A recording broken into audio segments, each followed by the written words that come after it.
just on a panel that was talking about content being always on, sort of a new mode for brands. Where do you think this new mode leaves campaigns, which are traditional for brands? Are campaigns over? Are they dying? What's the future? Okay, I think campaigns happen on very different levels. So we have, I guess, when I look at thought leadership, for example, I look at 3 different levels.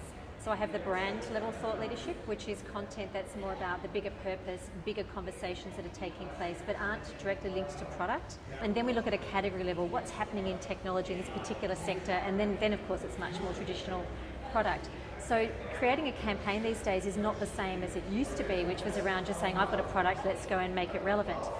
We try to seed people's minds well in advance, sometimes months or years in advance, to think about what are the industry trends that are going to ultimately drive me to have to make a purchase decision, but that purchase decision is not today.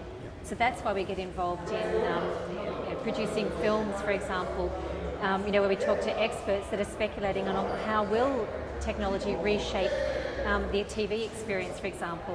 What does the workplace of the future look like based on how people are experiencing social? I mean, these don't push product, but they start a conversation and they start people thinking about, well, what will that mean for my employees? What will that mean for my business?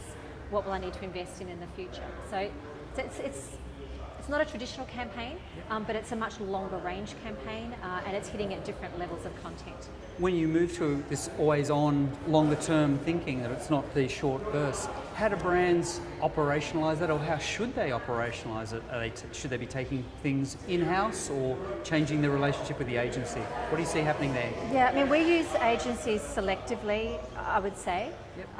And it depends what it is that you need. So if you're producing, big budget video content, then most times you're going to need to bring in experts to work on that. So, and so we use agencies obviously selectively in those sort of pieces.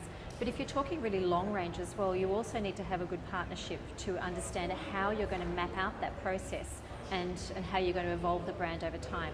So at a global level, we work extremely closely with agencies.